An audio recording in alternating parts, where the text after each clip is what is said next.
The email subject line said, "Compliance Alignment Update," but the room went quiet like it was a verdict.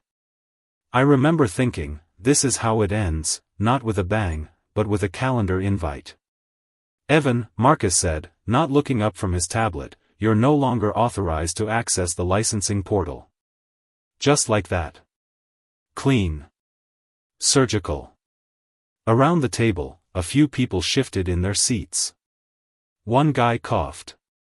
Someone else pretended to type something that wasn't there. I nodded. Got it. Because that's what I did. I nodded. Even when it didn't sit right. 6 months earlier, I was the guy nobody noticed. Not in a tragic, invisible way. Just, easy to overlook. I handled back-end compliance for a mid-sized logistics company that liked to call itself agile. We weren't agile. We were duct tape and good intentions. My job was licensing, software licenses, regulatory certifications, operational permissions. The stuff nobody cared about until something broke. Marcus Hale ran operations. Early 40s, expensive watch, a voice that always sounded like he was explaining something obvious to someone slow. He had this way of leaning back in his chair like the room owed him space.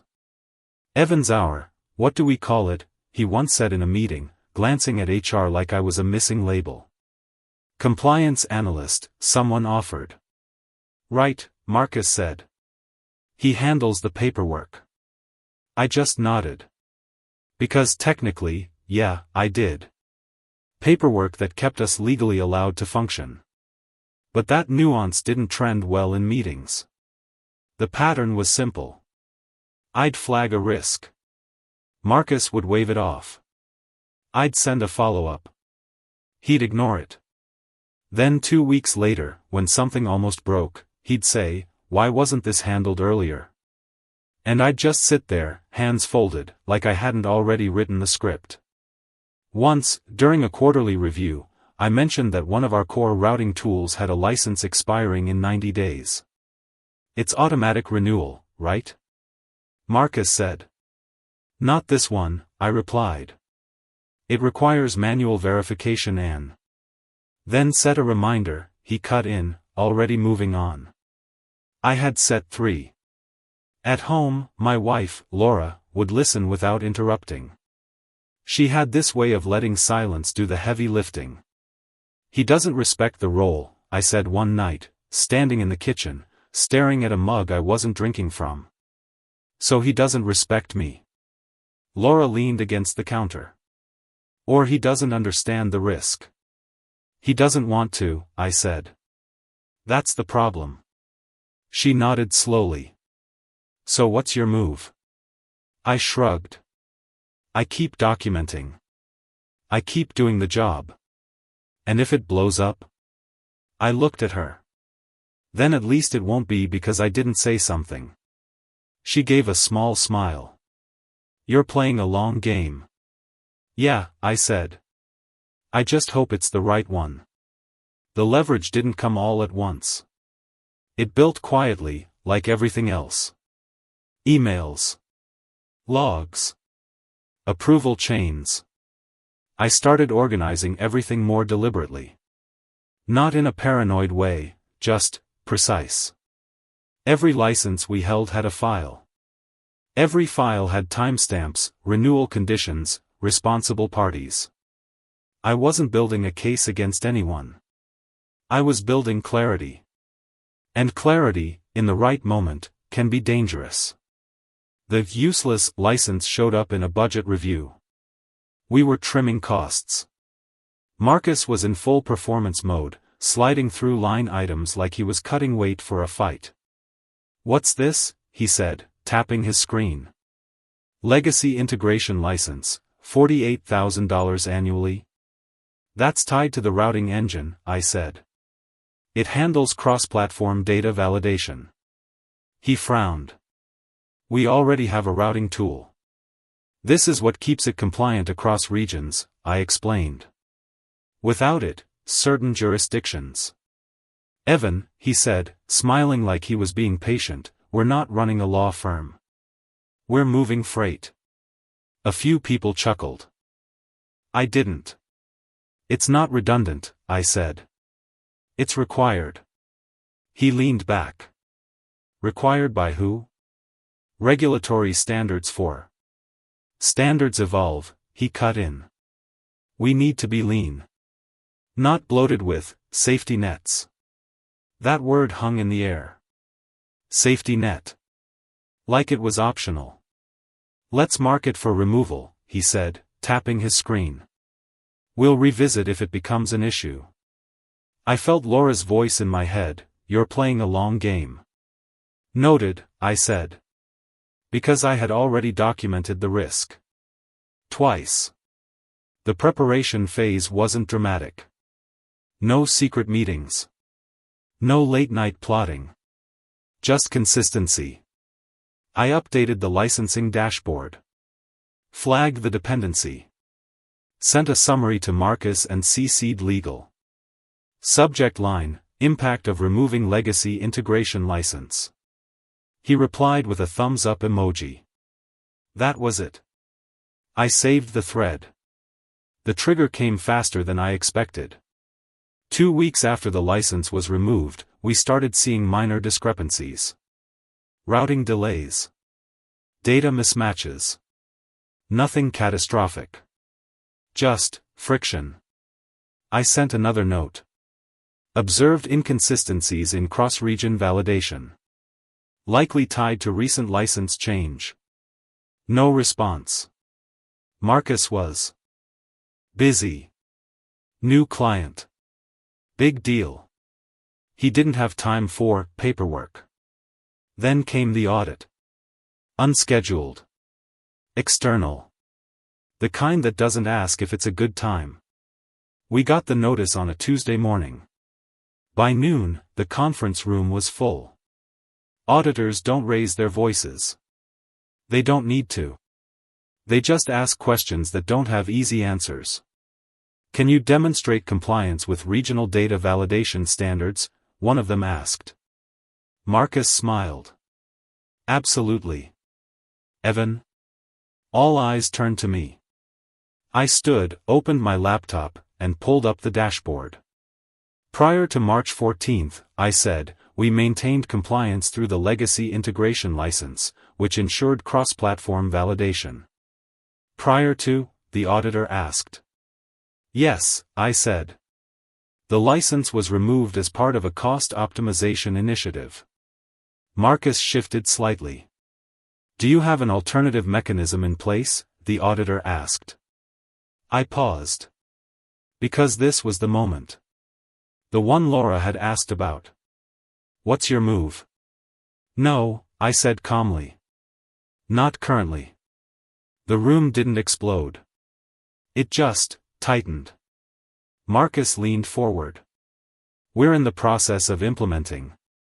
We are not, I said, still looking at the auditor. No replacement has been approved or initiated. Silence. Not loud. Just heavy. The auditor nodded slowly. Thank you for the clarity. Clarity. There it was. The escalation was methodical. Findings. Reports. Recommendations. Words that sound neutral until they start stacking. By the end of the week, we had a compliance gap flagged as material. Not a warning. A problem. Clients started asking questions. Contracts had clauses. Clauses had consequences. Marcus held more meetings. Longer ones. His tone changed. Sharper. Less patient. Why wasn't this escalated? He asked in one session, looking directly at me. It was, I said, pulling up the email. Multiple times. He glanced at the screen, then away.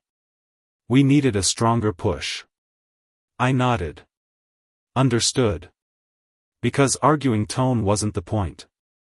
The documentation was. The major confrontation happened in the same conference room where I'd been let go. Different week. Same chairs. Marcus stood at the head of the table, sleeves rolled up like he was about to fix something with effort alone. "We need solutions," he said. "Not hindsight." I spoke quietly. "Reinstating the license would restore compliance." He shook his head. "That's not immediate. Procurement takes time." "It's faster than rebuilding the validation layer from scratch," I said. He looked at me like I'd missed the script. "We're not going backward." "It's not backward," I replied. "It's corrective." A few people exchanged glances. Marcus's jaw tightened. "We can't keep throwing money at every hypothetical risk." "It wasn't hypothetical," I said. "It was documented." There it was again. Documented. He exhaled, then smiled thinly. "You know what, Evan? Maybe this is a perspective issue.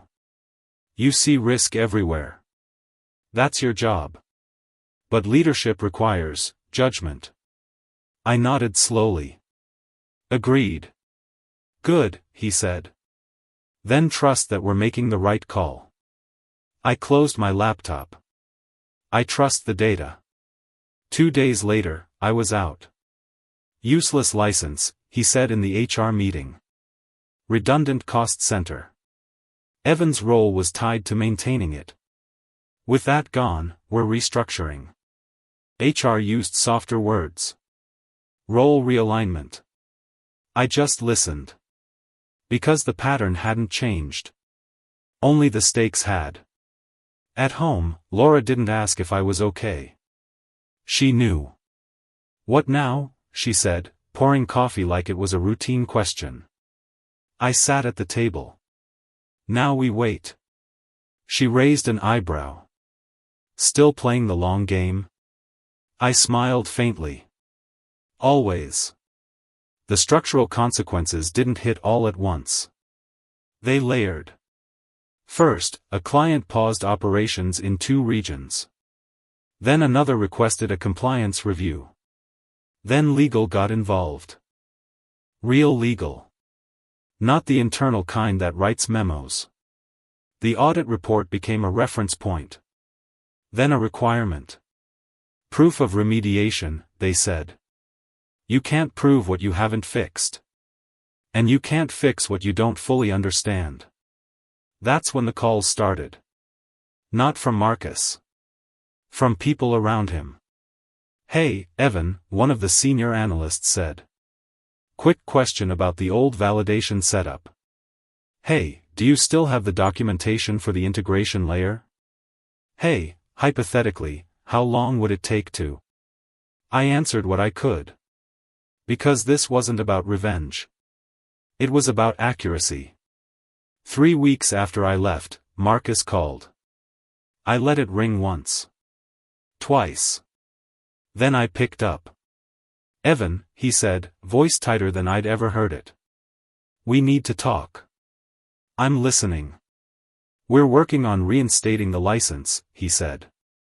"But the auditors are asking for historical validation logs. The ones tied to your system. They're in the compliance archive," I said. "Access should be." "It's not complete," he cut in. "We're missing segments." I paused. Not for effect. Just thinking. "They were migrated to the secondary repository last quarter," I said. "Per the update I sent." Silence. Then, quieter, "Can you walk us through it?" There was a time when that question would have felt like recognition. Now it just felt late. "I can consult," I said. "Through proper channels." "Of course," he said quickly. "Whatever you need." Whatever you need. Funny how that changes. I came back as an external consultant.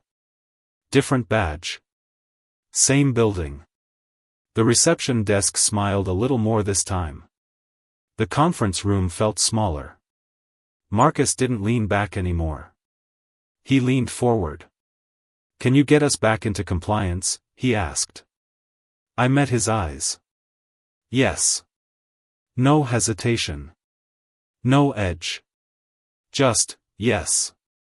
Because the work hadn't changed. Only the context had. The process took time. Reinstating the license. Rebuilding the validation chain. Reconstructing logs. It wasn't magic. It was method. And patience. The same patience that had been mistaken for passivity. In the final audit review, the lead auditor nodded. Remediation is satisfactory, she said. Compliance has been restored. The room exhaled. Marcus thanked everyone. Used words like team effort and learning experience. He didn't look at me when he said it. He didn't need to. After the meeting, he caught up to me in the hallway. Evan, he said, hands in his pockets. I underestimated the impact. I waited. He nodded slightly. That's on me. It wasn't a grand apology. No audience. No performance. Just acknowledgement. I nodded. It happens. He gave a small, tired smile. You handled it well. I handled the data, I said. Because that's what it was always about. The resolution wasn't dramatic. No promotions. No speeches. Just a quiet shift. I kept consulting for a few months. Then moved on to a firm that didn't call compliance paperwork. Laura noticed the difference before I did. You don't bring work home the same way, she said one evening. I shrugged. Different environment. She smiled. Or maybe you're done proving something. Maybe. Or maybe I just didn't need to anymore. Every now and then, I think about that meeting. The one where they called the license useless. The way the room laughed just enough to make it stick. I remember nodding. Swallowing it. Documenting it. Not because I couldn't push back. But because I understood timing. And timing, in the right hands, isn't loud. It's precise. The last email I got from Marcus was short. Appreciate your work on the remediation. Learned a lot. No emoji this time. I didn't reply. Not out of spite. Just, nothing left to say. Some people think patience is passive. That if you're not pushing, you're losing. I used to think that too. Until I realized. Sometimes the strongest move is knowing exactly when not to speak. And letting the truth carry the weight you never had to.